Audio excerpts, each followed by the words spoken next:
Welcome to my class. I am Abdus Salam, Assistant Teacher, Rajshahi Collegiate School, Rajshahi, Bangladesh. And my dear viewers, you are learning English easily with me.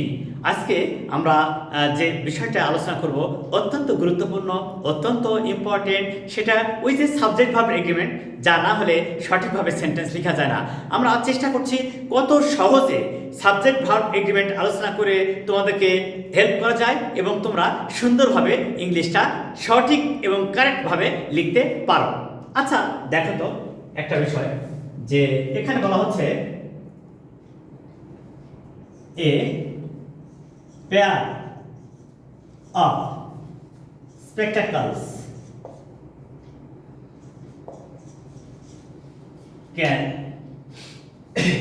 is necessary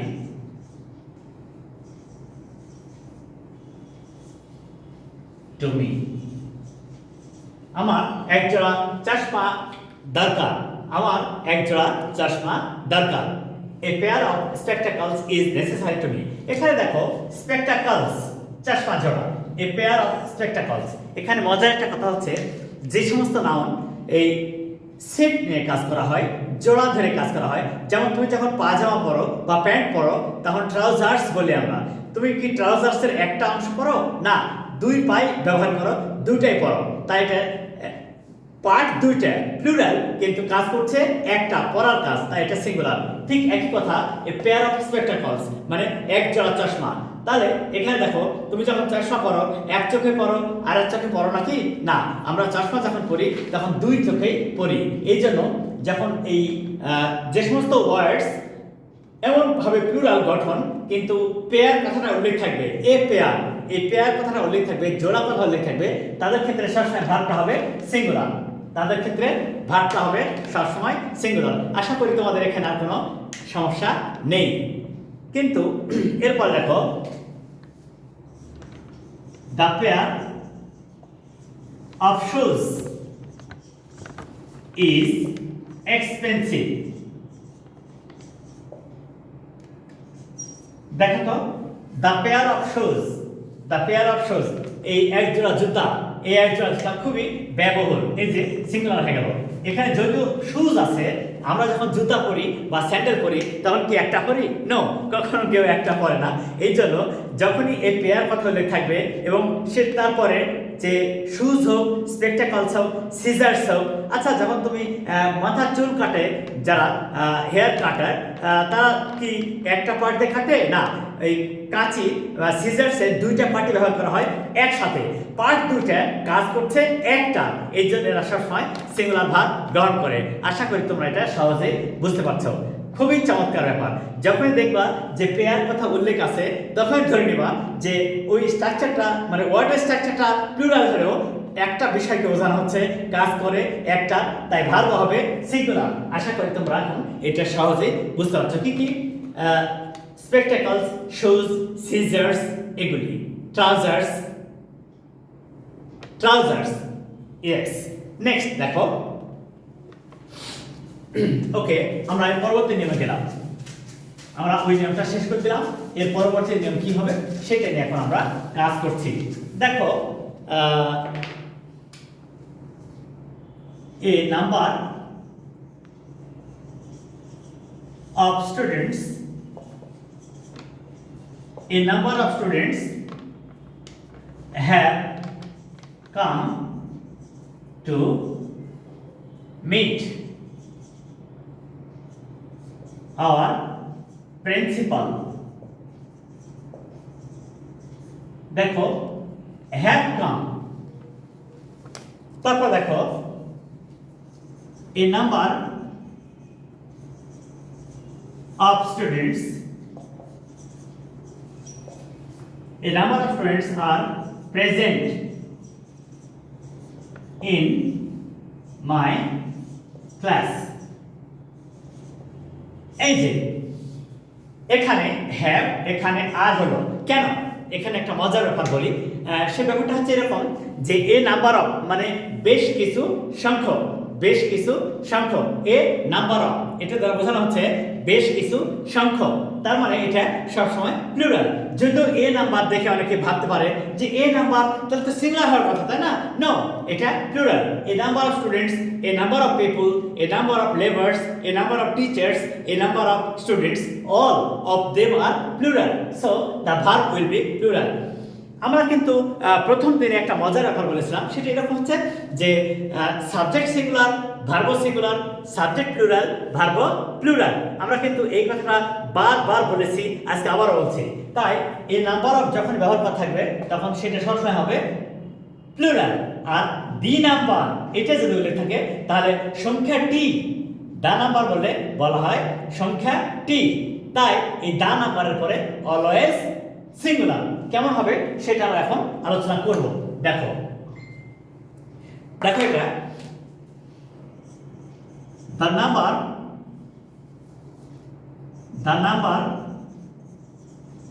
of students in my class is 50.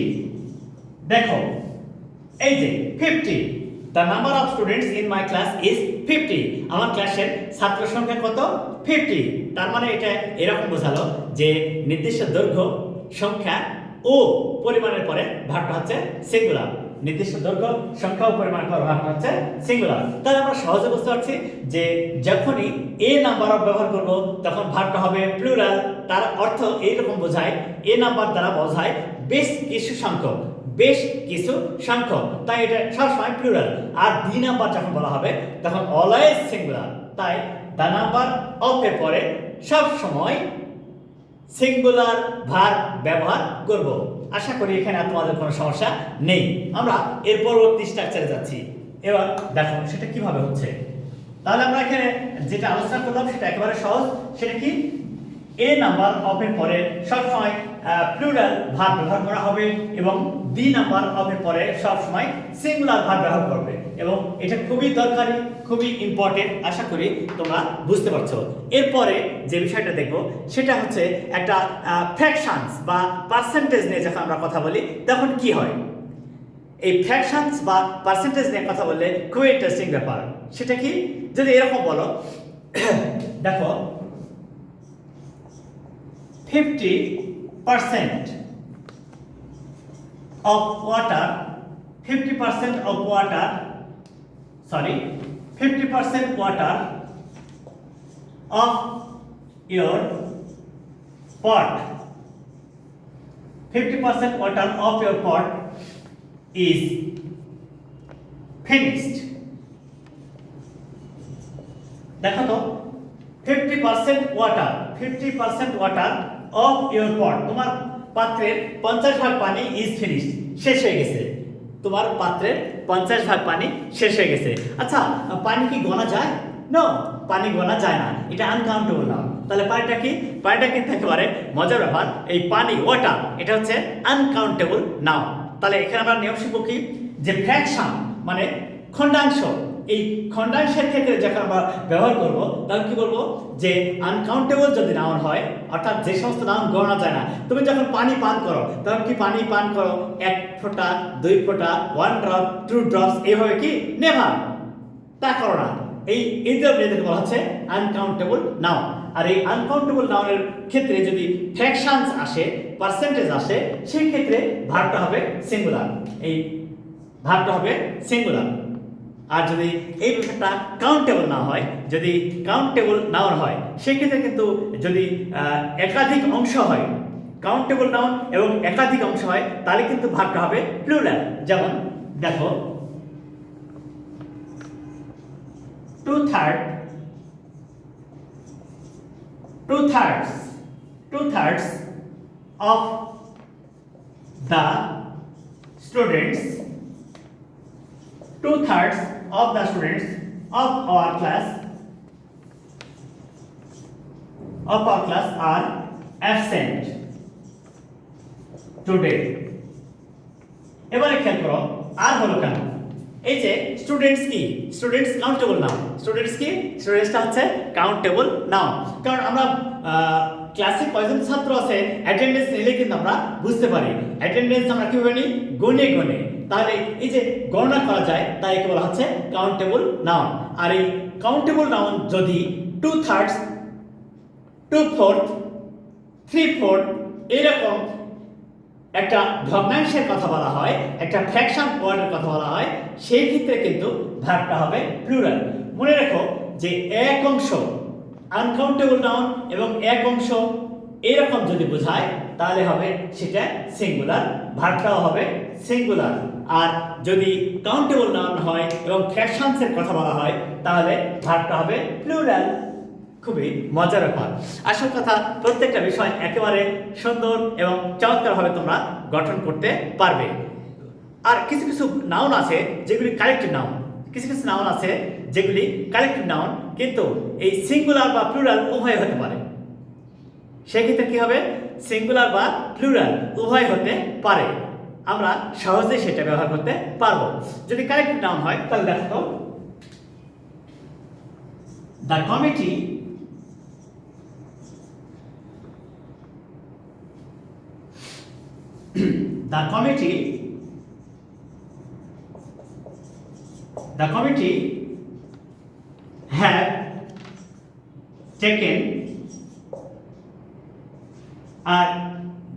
have taken a great decision.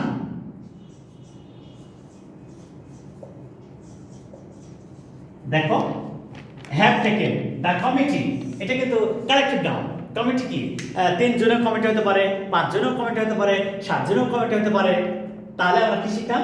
যদি এই collective নাউনটা দ্বারা আমরা সেন্টেন্সে subject আকারে ব্যবহার করি, যদি collective noun সেন্টেন্সে সাবজেক্ট আকারে ব্যবহার করা হয় তাহলে সেই ক্ষেত্রে এটা ভার্বটা সিঙ্গুলারও হতে পারে, প্লুরালও হতে পারে। যেমন the committee has taken a great decision, এটাও কারেক্ট।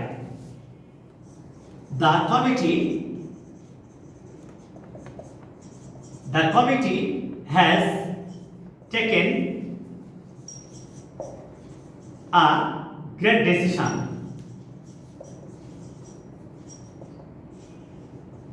দেখো তো, এটা সিঙ্গুলারও হয়, প্লুরালও হয়। তাহলে আমরা কি শিখলাম?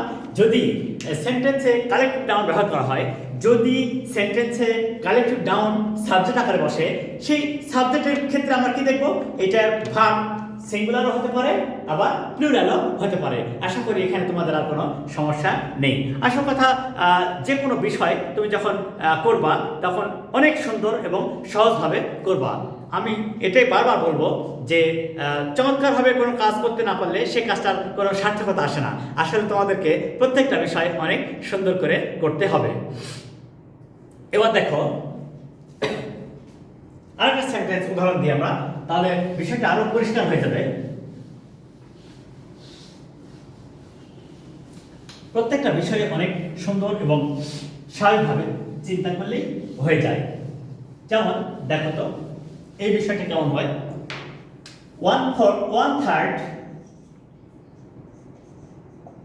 1/3 of people of Bangladesh